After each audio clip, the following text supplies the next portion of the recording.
आज हम लोग सबसे इम्पोर्टेंट टॉपिक पढ़ने वाले हैं जो कि है phasor diagram, no load current और प्राइमरी करंट से रिलेटेड। क्योंकि होता क्या है, जब भी हम लोग नो लोड करंट के ऊपर में न्यूमेरिकल बनाते हैं या प्राइमरी करंट फाइंड आउट करने के लिए न्यूमेरिकल बनाते हैं, तो उसमें सबसे कंपलसरी जो टॉपिक होता है वो होता है फेजर डायग्राम। और विदाउट फेजर डायग्राम आपका न्यूमेरिकल कंप्लीट नहीं होता। तो जरा यहाँ पे देखिए, अगर हमको फेजर डायग्राम तैयार करना है नो लोड करंट और प्राइमरी करंट को रिप्रेजेंट करने के लिए, जिसमें आपका फॉर्मूला होता है I1 equals to I0 plus I2 dash.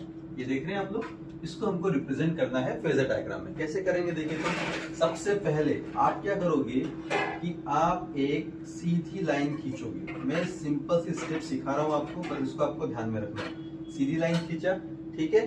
इस सीधी लाइन में ये जो ऊपर वाला एरो है ना, इसको आप रिप्रेजेंट करोगे E1 से। यहाँ पे सबके नोमेनक्लेचर मैंने लिख के रखे हुए हैं, आप देख सकते हैं। E1 से E1 इक्वल्स टू क्या होता है, V1 होता है, ठीक है। और ये जो नीचे का एरो है, इसको रिप्रेजेंट करोगे आप E2 से। E2 इक्वल्स टू क्या होता है, V2 होता है।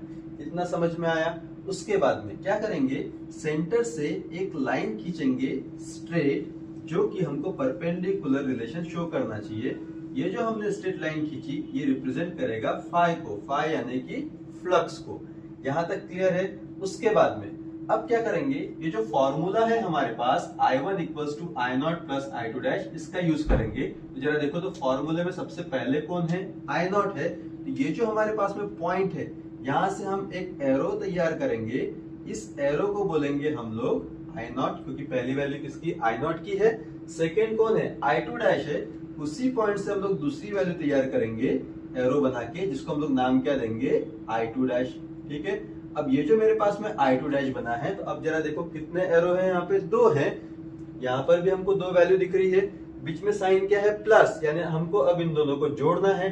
इन दोनों को जोड़ने के लिए हम लोगों ने इसको ज्वाइन कर दिया। देख रहे हैं आप, जैसे ही ज्वाइन करूंगा तो प्लस का साइन कंप्लीट होगा। ये ज्वाइन करना मतलब कि ये रिजल्टेंट निकालना हो गया। ये रिजल्टेंट मैंने निकाल लिया, ठीक है। अब जैसे मैं इसका रिजल्टेंट निकालता हूं, तो आंसर किसका आता है, I1 का आता है। तो यहाँ पर हम लोग क्या लिखेंगे, I1 लिखेंगे। यहां तक क्लियर है। अब यहाँ देखो, उसके बाद में ये जो I2 डैश है, इस I2 डैश को हमको क्या करना है, सीधे उसके पीछे वाले साइड में लेके आना है। देख रहे हैं आप, यानी ये जो हमको स्ट्रेट दिखना चाहिए, स्ट्रेट दिखा, तो यहाँ पर कौन आ गया हमारे पास में, I2 आ गया। इसका रिफ्लेक्शन यहाँ हो रहा है, इसलिए डैश हटके यहाँ पे I2 आ जाएगा। अब उसके बाद में जैसे ही हमारे पास में ये फेजर तैयार होता है, तो यहाँ पर एंगल रिप्रेजेंट करना होता है। एंगल रिप्रेजेंट करने के लिए आपको ज्यादा दिमाग नहीं दौड़ाना है। क्या करना है, ये जो I0 है, इस I0 से E1 तक के आपको डिस्टेंस तैयार करना है। देख रहे हैं आप लोग, अगर ये डिस्टेंस तैयार करोगे तो ये रिलेशन किसका कहलाएगा, φ0 का, यानी करंट I0 का एंगल φ0 बना, ठीक। सिमिलरली अगर आपको I1 का निकालना है एंगल, तो क्या करोगे आप, इस I1 को कहां तक लेके जाओगे, E1 तक लेके जाओगे। तो यहाँ पर देखिए हमारे पास में ये एरो देख रहे हो, यहाँ पर हमारे पास में एंगल किसका बन जाएगा, यहाँ पे φ1 का बन जाएगा। यहाँ तक क्लियर है, ओके। हम लोग E1 को ही क्यों रेफरेंस तक लेके जा रहे हैं, क्योंकि यहाँ पे सारी वैल्यू किसकी है, प्राइमरी की है। अब यहाँ देखो I2 देख रहे हो आप, मुझे I2 का एंगल लेके जाना है, तो ये कहां तक लेके जाएगा, E2 तक की, क्योंकि सेकेंडरी है तो सेकेंडरी वोल्टेज तक आएगा। हम लोग क्या करेंगे, देखो यहां से यहां तक लेके आए, ठीक है। तो ये हमारे पास में एंगल कौन सा बन गया, φ2 का।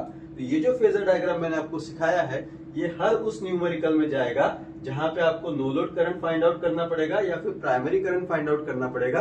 वहां पे आपको ये फेजर डायग्राम बनाना कंपलसरी है। आई थिंक आपको ये फेजर डायग्राम बहुत इजी लगा होगा। इसकी आप 1-2 बार प्रैक्टिस करिए और इसको अच्छे से रट के रखिए, ठीक है ना। हम लोग मिलते हैं नेक्स्ट लेक्चर में एक नए न्यूमेरिकल के साथ में, एक नए टॉपिक के साथ में। और जाने से पहले चैनल को सब्सक्राइब करना ना भूलिए। Thank you so much.